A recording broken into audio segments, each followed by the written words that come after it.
Joie Gharrity has worked in the Hollywood entertainment industry for over 15 years. She was handpicked by the ABC studio president to launch the first multimedia startup for the Walt Disney Company. She has a proven visibility and influence system that include tools that she's coined as the love capacity daily habits. So today we're going to find out how Joie helps her clients reach superstar status. Don't go away. We'll be right back.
If you've just joined us, welcome to Books with Bridgetti. I'm your host, Bridgetti Lambanda from Cape Town in South Africa, and our live stream is made possible by StreamYard and BeLive Media.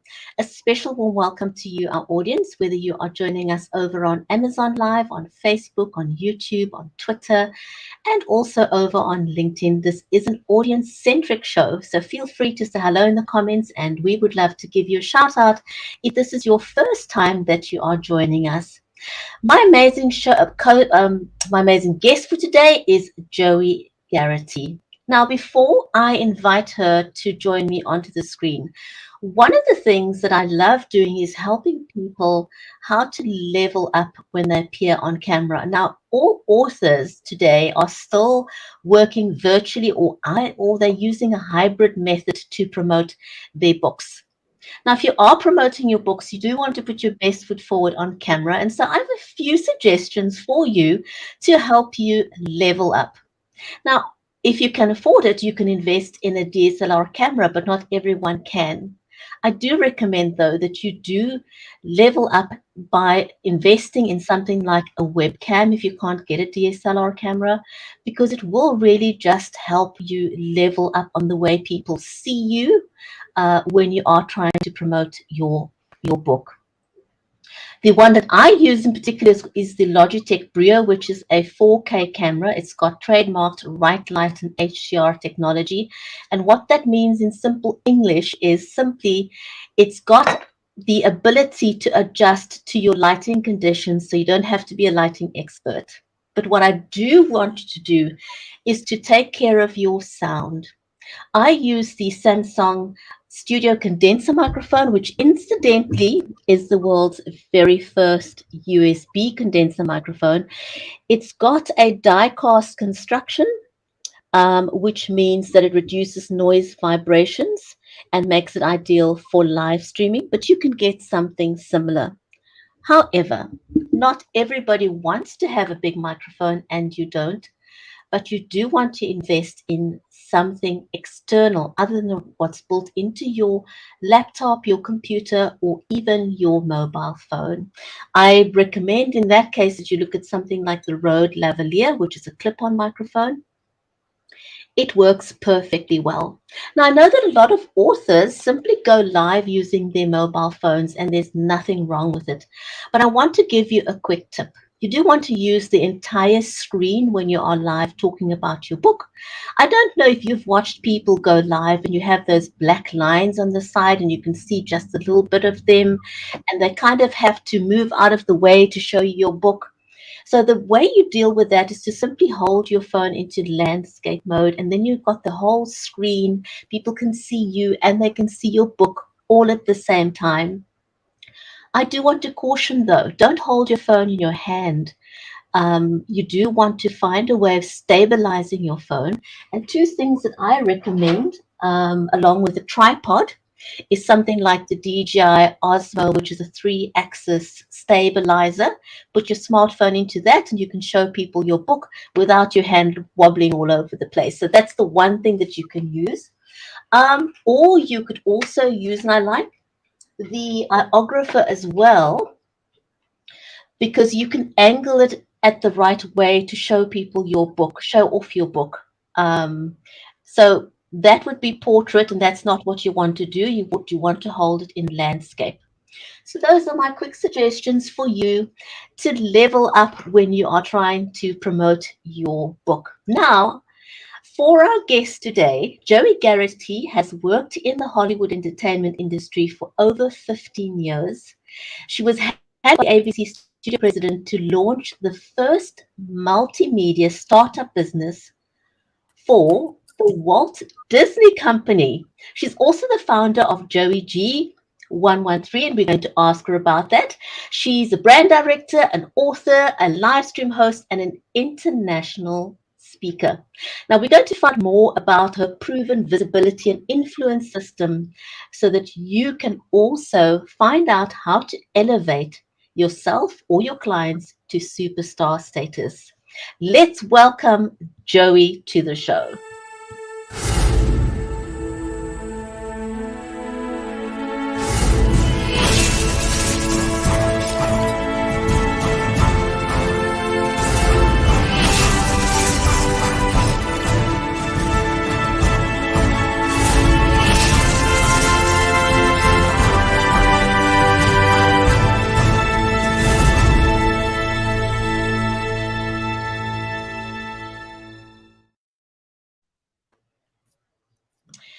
Joie, a huge big welcome. I am so glad that you agreed to come onto the show today. So, a huge big welcome to you. Thank you. Thank you for having me. I love the red carpet intro. Thank you. Absolute pleasure. So, for those of anyone of the viewers who don't know you, tell us a little bit about yourself and how you became your own superstar. Sure. I had the pleasure of working in Hollywood for 15 plus years. I was mentored by high level mentors down there, leaders in the industry. And then when I decided to leave Hollywood, I kickstarted my own company and I fell in love with entrepreneurs and business owners out there. And what I realized specifically with entrepreneurs is I was like, oh, they're like little superstars. So that's when I developed the superstar strategies and techniques around visibility first, getting people out of the shadows and getting them visible, what I refer to getting people on the red carpet. And that was my first book that I came out with. It's called The Red Carpet Guide to Visibility Influence. Once I got people on the red carpet, what I started realizing is that there needs to be a really strong inner game that goes along with that keeps things sustainable. And then I had something extraordinary happen to me 3 years ago. I was sitting at my friend's life celebration and I was asking that age old question, what is life really about? I was a little blue that day. I was feeling uninspired that day. And I asked that. And within a matter of seconds, it's like I had like a white light flood over me and a series of memories came back to back to back came through of the real reason why I worked in Hollywood. And for years, I thought it was to, yeah, take these tools and techniques and bring them to the masses to get them visible. But the real reason was also is to help people to sustain it with the secret sauce that I was being shown over the years, but I wasn't recognizing until that very morning. And that's what my second book, Being Your Own Superstar, is all about. It's I what I I love that cover. I love that cover. thank Just show us that cover. thank you. Yeah, so this actually, sister, I was talking about this morning online about how this took a lot of courage for me to put myself on the cover of the book. Right? There was times when I was reluctant to do it, but I knew if I was going to encourage other people to stand in their spotlight, that I had to do that. I was going to ask you about that because I think a lot of us, I know I sometimes, I've often felt that way when I'm on camera and I sort of, you feel, you second guess yourself, you feel unworthy, um, and you look at other people and you think, well, if they could do it, why not me? Right? What makes the other person different from me? Yeah. um, you know, but I think self-doubt is something that we all feel at some point or the other. How do you squash those feelings though? Well, first, I just want to encourage everyone to recognize that it is our birthright to stand in our spotlight and share our gifts and talents with the world. Um, what was downloaded to me that day was I had really bought into the idea that the reason I kept hitting a glass ceiling, or I'm like my dreams and desires, they would come to fruition, but kind of stop short at times. I bought into it that it was around fear and rejection. But what was downloaded to me that day is that that's one side of the coin, but the other side of the coin, it's that we're not taught to take in massive amounts of love.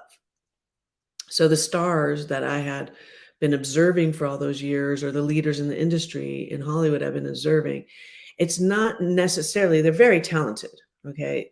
But it's not necessarily that they're more talented than us. It's just that they got back to this aha early.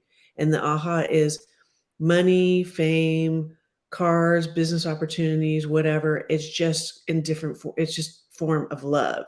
So the more love you take in, the more that you're able to lean in to your spotlight and sharing your gifts and talents openly in a big way out there in the marketplace. That's kind of quite an aha moment, because I think we sometimes we get stuck. What do you say to people? Sometimes you ride you sort of feel like you're on a good wicket, and you're doing okay, and then something happens in life, and you become stuck all over again. So does your process help people to sort of stay on more of an even keel? It is that, but what it also is that society doesn't bring us up to for us to be, I love you, I love you, I love you, I love you, I love you, I love you, I love you. Okay, it's very uncomfortable. So as a matter of fact, I think we're quite comfortable with rejection, right? The media, society, there's a lot of rejection that's built in very early on, particularly if you're not born into a particular last name, into wealth, into particular parents with vocations, right? So what my love capacity daily system, what it teaches us is we have to move the junk out that's taking up all this precious capacity to take in the love. And so I help people to identify what's taking up their capacity. A lot of times disappointment, anger, regret, right? Sadness. For me, my brother passed away when I was earlier in life, and that was taking up a big part of my capacity. And even though I was doing well in my career, there would be a stop and go, like I would start hitting glass ceilings. And now looking back, I know why. I only had so much capacity to hold so much. Promotions, right? Recognition. It's just love, right? And if you can't hold it, if you can't hold massive amounts of it, you can only hold slivers of it. Then this is why my book talks about why our dreams and desires can come up short. That's quite an interesting thing. If I think of myself, I don't know if it's a generational thing, Joey, where um, we weren't, our family wasn't focused a lot on love. So I didn't grow up in that environment, learning to love myself. It's something that I only learned later in life. Mhm. And it was quite a journey getting to the point where I felt comfortable with myself, recognizing that I am enough, that I am lovable, Yes. and that I have the capacity to give love. And I think that a lot of people that I've spoken to in this sort of in our generation have felt that way. And it was great to know that I wasn't the only one. And so, it's amazing that you were able to articulate this and to write about it, um, and take people through the steps, you know. And I also love. I mean, how did you tie? Because I was looking at how the two books tie into each other. And you said that this sort of revelation came to you about 3-4 years ago, right? Mhm. Um, how did you manage to tie the two books together? Because now it kind of like looks as if the one flows into the other. I believe that that was step one of my life purpose. In Hollywood, I was making everyone else a star. I was in the shadows, right? So when I broke out and started my own gig, right, my own business, I had a aha of, oh, I need to build my own influence first. So this became a passion point for me, particularly with women, entrepreneurs and business owners, to help them to get out on the red carpet. I'm like, you can have the best programs in the world, but if no one knows your name, if you don't have face recognition or influence, how are you going to sell them? I believe that the second book was downloaded to me because I was ready for step two myself. I had been working a lot on my inner game, but I hadn't connected the dots yet. And sister, there was years there where I was walking around asking myself, why did I really work in Hollywood? Other than it was glamorous. There was a lot of things that happened for me down there that, I'm very grateful for. But at the same time, I didn't know how it was part of my purpose. And so that day when I had to download it, I wasn't sure how I was going to bring it to the masses, but I was told to bring it to the masses. And then I decided I would beta test it on myself first, right? I had to walk the talk. So for 3 years, I created this daily habit system and was structural 7 days a week of implementing it. And my professional life changed in the most extraordinary, incredible ways. And this is when I knew it was time for me to bring the book to the masses. I wanted the That same what happened for me to happen for others. that is amazing. And you've touched on something that is very interesting as well, because I think a lot of entrepreneurs are in that space where they are turning their clients into superstars, but not themselves. Yes. So that was a very interesting point for me, and I think that's something that I've struggled with as well. I think Well, I think a lot of people do. it you know what? It's easier. It's easier to be of service to others and not be in service completely to your own purpose, right? It's just easier. Plus, it doesn't take as much capacity, right? But when I said yes to the calling, because I had I had dreams. I had all these things were happening and I just kept driving by, just kept driving by. Like I was like, no, no, no, no, right? Until that day, I was like, oh, and they were like, yes, we have been trying to grab your attention. And I was like, but I wasn't ready because I knew I was going to have to work on my own capacity to build my capacity Grand Canyon level. And it's my daily system is only 30 minutes a day, but it's showing up for you 110% for that 30 minutes. And that takes courage. That takes discipline.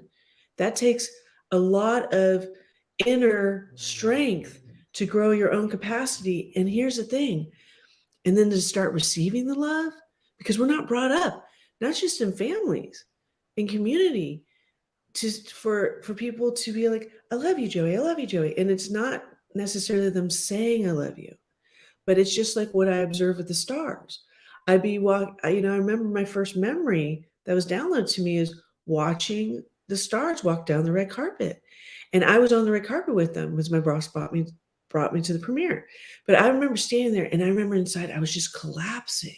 I'm thinking, how can they have these people that are strangers screaming their name and wanting to take pictures with them and get their autograph and just telling them that they're just greatness? How can they just not want to just go run back into the shadows? And what the memory was connecting the dots for me, it's because they've been growing their capacity to hold it. And the ones that haven't, we've seen what's happened to them. They crash and burn after a while. Marilyn Monroe is a perfect example. She was able to handle it until she couldn't handle it anymore. And so she started collapsing, right? And today she's a major legacy. I'm a huge fan of Marilyn Monroe's. And so I share this with the masses is that it takes courage to let this kind of love in. But when people say to me, I get this all the time from the public, they're like, I want $1 million. I'm like, I want you to have $1 million. It is your birthright to have $1 million. I'm like, okay, so now, someone right now comes up to you right this second and hands you $1 million. What would you do? And I'll have people say, well, what do you mean? I'm like, well, could you just accept $1 million? Because it's just love, right? Or would you start worrying, and would there be anxiety around it? Well, what do they want? What am I have to do for it? Am I going to have to give my family that? Wait, how am I going to explain this? Now, am I going to have more responsibilities? You see? And I was with bosses that would come back with $100 million checks, right? And the reason that they were able to ask for it, which is the first step of courage, right? But more importantly, they were able to receive it because their capacity could hold it. They didn't go down these rabbit holes, right? They went straight into forward motion. It was like, okay, let's go. I'm living my purpose. Let's do this. You see? That is amazing. That is absolutely amazing. And I like the analogy that you made of, giving some, because everybody says, oh, I'd love to have $1 million. But if somebody handed it to you, what are you going to do with it? Or it's like somebody saying, I'd like a Ferrari. Yes. What are you going to do to get the Ferrari? And, do you have a garage to park it in? Can you afford to drive it? Can you pay for the maintenance? Exactly. And could you hold the love around accepting a luxury item at that level? It wasn't unusual for me to witness a star being gifted a Mercedes or a horse for their birthday or something like that. That's not unusual, right? And I remember thinking, how does someone accept that? And now that I've been doing the practices, right, I totally get it. It's not about what comes on the other side of it. It's just about being able to hold the acceptance piece of be able to hold the acceptance piece of a Mercedes and being able to give it as a gift. They don't go into how am I going to insure it? How many garages do I need for it? That's not where you want to go. That's actually sabotage. And that just has to do with capacity. So I ask people out there, sit down with yourself, and rather than set goals, look at your dreams and desires. Then go inner and look at where's your capacity and can it hold those dreams and desires today? Because a lot of times people will do, this was me, sister, vision board after vision board after vision, DNA reconstructions, meditations, affirmation. I've done it, okay? Because I'm a self-development girl, right? But now what I realized 3 years ago, and as I've been doing the daily practices, is that I was filling my capacity with disappointment because what I was asking for, I didn't have the capacity to hold that much love. And so was disappointment. Regret was flooding my capacity. And so instead, I asked people, just pick one dream and desire and now push it to the side. I don't want you to focus on the dream or desire anymore. And I don't want list or goal settings around it. Instead, all I want you to do is build your capacity to hold that particular dream and desire. And the rest will just fall in. So tell us about the book. How long did it take you to write the book? How did you come up with the title for the book?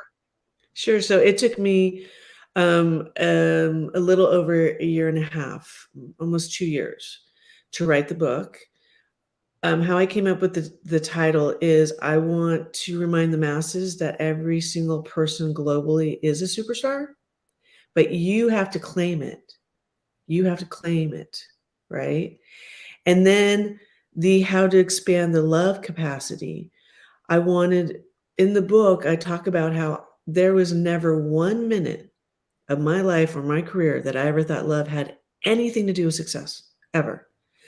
I was totally bought into it had to do with drive. It had to do with, driving myself into the ground.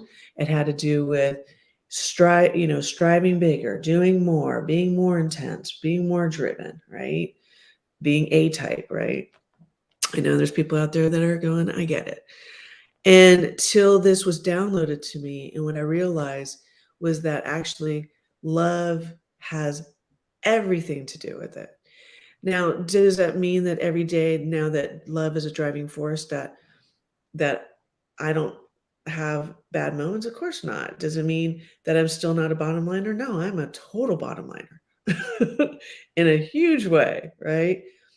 But I also know the power and empowerment behind the capacity and growing the capacity because I'm a walking billboard of it, right? In 3 years, so I'm in my 50s. I'm going to be 55 in October. And 2 years ago, I got engaged and then I got married, right? At this time of my life to the love of my life, right? Sister, that's because I grew the capacity. Before that, I didn't have the capacity to hold that kind of love. I just didn't, right? I wanted a thriving business. I wanted to be on endless podcasts, be interviewed all the time. Well, I knew I had to grow that capacity because I've been in the shadows for so long, right? And so I grew that. There's literally not a week that I'm not being featured on a show, right? But before I couldn't have handled it. Why? Because people like yourself reaching out to me, which by the way was such an honor because I've heard about you for years and I've, always respected and honored you. This wouldn't have happened because I wouldn't have been able to hold it around the capacity, but because my capacity has grown, when you reached out without hesitation, I said yes. I said absolutely, it'd be an honor to be on the show, right? So the daily practices work. The difference with my daily practices is that I had a master prayer writer customize the prayers that are the first step of the 30-minute morning practice. Because love capacity is just getting back to the divine as fast as you can, as early as you can, as soon as you wake up in the morning, right? And so that's part of it. I personally, I do not believe that, I'm not saying other people shouldn't do it. This is just my belief system now. I don't buy into affirmations anymore because if the capacity doesn't match the affirmation, you can ask for $1 million until you're blue in the face, right? But if your capacity can't hold it, the affirmation's actually creating disappointment that's taking up capacity. So instead, that is why my daily practice, the first step is the master prayers that were customized specifically for this. So I'm also keen to find out. Justin asking us, is it a good read? Justin, yes, it absolutely is a good read. You should definitely check it out. It is over in the carousel there, so go and check out the book, please. So when you decided to publish the book, I'd like to also ask you, how did you decide to publish your book? Did you go traditional publishing or did you self-publish? I have the Zebra Inc. is my publisher. Published my first book, and then they published this book. And so when I do the third book, they'll publish that as well. But I do believe that in today's marketplace, for authors out there, is I encourage you, and I do talk about. I do talk about authors in this book too, because I'll have authors say to me, "I want to sell 1 million books," and I'm like, "I want you to sell 1 million books. Absolutely, it's your birthright." And what I talk about in here is, but I want you to start working on your capacity a minimum of 6 months to a year before your book comes out, because you're going to have to get your capacity to a million or more book level, right? And that's going to take a minute of you working on your inner game, because what comes along with a million books being sold is there's a lot of responsibility. You're on a ton of shows, there's that kind of superstardom, right? Is absolutely possible for every single person on this planet. I know, I ran with stars. However, you just got to get your capacity there first. So I do encourage people out there, start with your capacity and then work the capacity up. Rather than jumping into a million or more books, start with maybe 10,000 books, then go to 30, then 50, and work your capacity. And at some point, your capacity will just be at a million. So that's a very interesting thing because, I've been interviewing authors for about 3.5 years now, and a lot of the new authors um, hold out on creating an audience around themselves or their work, because they say, I'm waiting for my book to get published. And I'm like, but that's not how you can do, that's not how you do it. You can't wait until your book is in bookstores to now start introducing yourself to your potential readers.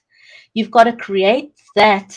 By the time that your book hits the bookshelves, people should be saying, where can I get a copy? How can I get a copy? So it's a process, and you've obviously figured that out. So what is your advice then for a new author who wants or who needs to publish their book? What advice have you got for them? I would love for them to um, keep this in mind. When I worked in the movie business, my bosses, once they raised the cash, right, they would literally start hitting the ground running. It takes 2 years to fill theater seats to a movie to become a blockbuster. 2 years. Okay. And they hadn't even shot one piece of film yet. Right. So but they were already promoting. You're already building the buzz. Even if you haven't written one page, but you're going to publish, right? I would really encourage you to start buzzing and marketing and talking about it now. I started a year and a half ago, and my hard copy of the book drops today on Amazon. And I started a year and a half ago. And I'm so glad I did, because one, I needed to build my capacity to hold all the love that's coming at me right now in the marketplace. People talking about you, people blogging about you, people giving you reviews and sharing your book and taking pictures with your book. That's just love. And I had to get myself ready to be able to hold all that.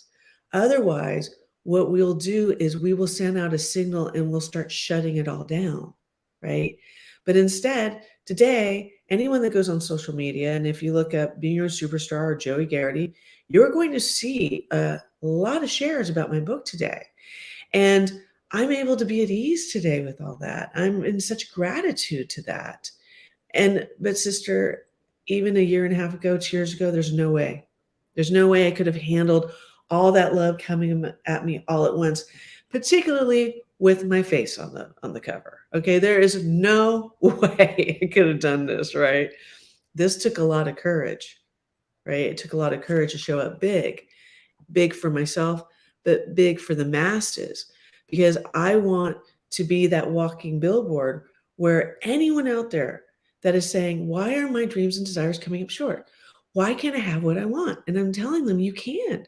You can have what you want. It's your birthright. The divine wants you to have what you want, right? You just have to grow the capacity to match, or to be bigger than that dream and desire, and not getting so lost in this goal setting that we're being taught with lists and how it's going to happen and blah, blah, blah, because that's really out of our control, right? But what we can control, what we can focus on, is building the dream and desire, saying yes to it, building the capacity to hold it, and then allowing, receiving, and accepting it. Something interesting I also like to ask authors is, do you type your book or do you write it in longhand? Because I've met a couple of authors who enjoy the process of writing in longhand, um, and others just say, no, I don't have time for that. I have to type it out. I did both. My first attempt at it was I wrote it all out, right? And then after a while, I was able to take that into the Word, on the computer, right? But then I would still print it all out again, get out my pen and my highlighter, and then I'd go through it again. Because what I wanted to make sure is that in here I share my journey, my love capacity journey with everyone. I'm very authentic. I share the difficulties and the times that I was shown this, and I ran the other way. I was like, yeah, no, I don't want this responsibility, right? Um, However, what I wanted to do for people is I wanted people to feel the flow of what it's like to go through the process of the capacity so that they can see the bottom line is that the capacity, and you'll see it through the journey of the book, it gets you more at ease, right? It gets you more at ease. And that's what I want for people out there. And so that's what I wanted the book to read, more at ease. Joey, can I ask you, do you have a favorite section in the book that you could read for us? I just love asking people to just read a small section. I know I didn't prepare you for this in advance, so I hope you don't mind too much. I don't mind. I'm going to read What Does Love Have to Do with It? So, growing up, I never thought that love had anything to do with gaining more success, nor making my dreams and desires come to fruition. Instead, I chased the golden circle, which in turn made me very driven, working myself into the ground and hoping to get that lucky break along the way. The drive came from chasing the golden circle. I bought into the belief system, which has long been indoctrinated in society, that value is based on last name, vocation, and more importantly, wealth. Until a few years ago, when I was sitting at my friend's celebration of life, it never occurred to me that love had everything to do with my success. I was feeling blue and uninspired, asking, what is life all about?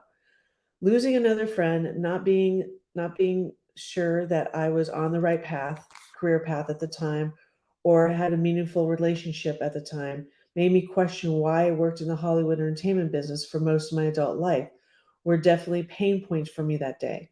Then at that moment, something extraordinary happened. It was as a bright light of pure love washed over me. Within seconds, a series of memories flooded my consciousness. The series of memories connected the dots and answered the question I was pondering that day.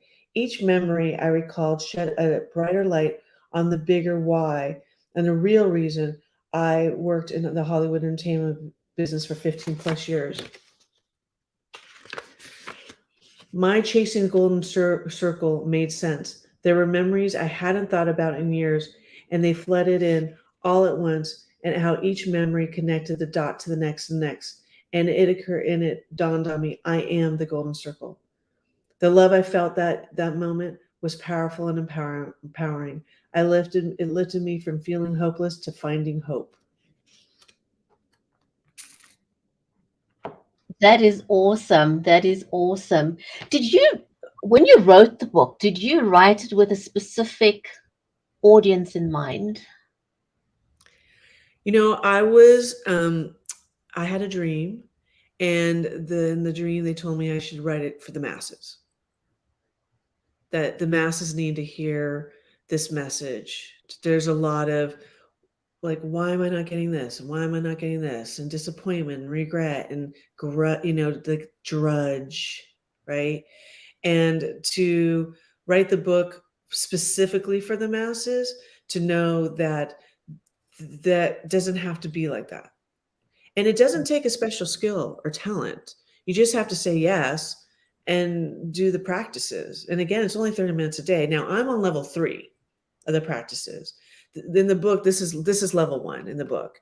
It's step-by-step level 1, right? I do have the level 1 workbook, the level 2 workbook that are going to be rolling out soon. And then the level 3 will be coming. But level 1 is it's a good start, because what it will start doing is it will start helping you to be more at ease during the day and to accept more love in small and bigger ways.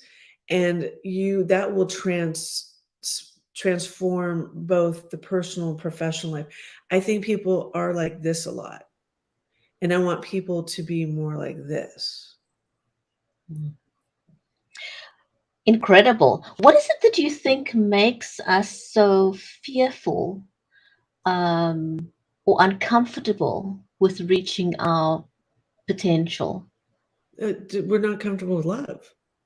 I mean, we are not wired or taught or given the tools or the strategies or the techniques growing up to be able to take in love, right? So, for instance, I write about this in the book. I am a huge, huge fan of the school system. My mom was a teacher for 32 years. But what I realized for myself is when in the system, when I would get an A, the teachers of the system would say, "Why didn't you get an A plus?" Right? So rather than just go, "I love you, I love you, I love you, I love you, I love you, I love you, I love you," right? And I work this particular tool with my clients, and I have them sit there, and I tell them, "I love you, I love you." I'm like, "How do you feel in your body?" They're like, "Well, uncomfortable." I'm like, "Yeah, it's a muscle. You have to build the love capacity muscle. It takes a minute, right? Because we're not taught how to take in love. Promotions, recognition, articles, shows, money, homes, cars, all of that is just love. It's just a form of love, right? And so when your capacity is full of junk, disappointment, regret, sadness, like mine was, particularly after my brothers, it was just slivers could get through, right? So yeah, my career was going up, but not as quickly as it could have, right? And when things were overwhelming me with like a big deal was coming through, it's just love, it's just another form of love. Now looking back, I could see how I crashed and burned some of the deals because I couldn't handle all of that recognition, right? From my bosses, from the talent, from the marketplace, from my friends, from family, right? It was a lot. It was a lot to handle, right? And so I tell people out there, I'm like, today, if you are sitting there going, why am I not getting what I want? I've done 3,000 affirmations. I've done, listen, I'm saying do all that too. Okay. Even though, again, I'm not a huge fan of affirmations anymore, but I'm like, do what's going to make you happy. I'm like, but instead, just check in and see, can I hold this dream? How much love if someone said, if you won $1 million and someone right now, you got 1,000,000 love notes, just showed up through your mailbox right this second, right? 1,000,000 love notes would take up an entire room. Could you hold all that love showing up right now? And if someone's like, no, I'm like, okay, could you hold 10,000 love notes show up today in the mailbox? Could you hold that? Where they're just like, I love you, I love you, I love you, I love you, I love you, 10,000 times. And they're like, I'm like, could you hold 1,000? They're like, okay, I'm feeling better. I'm like, okay, let's start with 1,000, right? Of just, I love you, I love you, I love you, I love you, I love you, I love you. I'm all, because your dreams and desires are waiting patiently, but there's an actual capacity around them that you need to get to first for them to fall in, which I call Grand Canyon level. Wow, that just makes so much sense, you know. And so you're saying you're taking, so I heard you saying there's a third book coming out. Yes, That's well, going to just build on the one that you've just released today. yeah, no, this is my second book, right? Yeah. Red Carpet Guide to Visibility was first. The third one that I'm already working on is I'm working on Being Your Superstar, How to Expand Your Love Capacity for Couples. So my husband Ah, and I have been working on a daily capacity together And this will be the third book that gets rolled out. Wow, congratulations. When are you hoping to get that out? I'm hoping by next year, maybe sooner. We'll see. But we both know how coming out with the book, right? Just hold that cover up again. It is just so gorgeous. Oh, thank you. I so appreciate that. But coming out with a book, right? It's just, it takes time and energy. However, I do believe that the workbook for the capacity for couples will roll out first. And interesting enough, my workbook for Being Your Superstar rolled out before the book rolled out. Because I Wow. wanted to get it into group programs and people were asking for it. And I love workbooks. I love them. I love to work through a workbook. So it was a lot of fun. But there will be the how to expand love capacity for couples. There will be how to expand love capacity for entrepreneurs. There will be a whole series of how to expand a capacity that are customized daily habits for a particular niche. That is amazing. That is amazing. Joey, thank you so much. This was awesome, awesome, awesome. I want to say a huge big thank you to our live audience. And if you're catching this on the replay, thank you so much. Do check out the book. If you are watching us over on Amazon Live, it's in the carousel. Um, and you can see the title of the book at the bottom of the screen there. Have a look. So do check that out. Joey, it was awesome. Thank you so Mhm. much for spending time with us. Um, thank you, everyone. We'll see you back again on the next episode of Books with Bridgetti. Bye.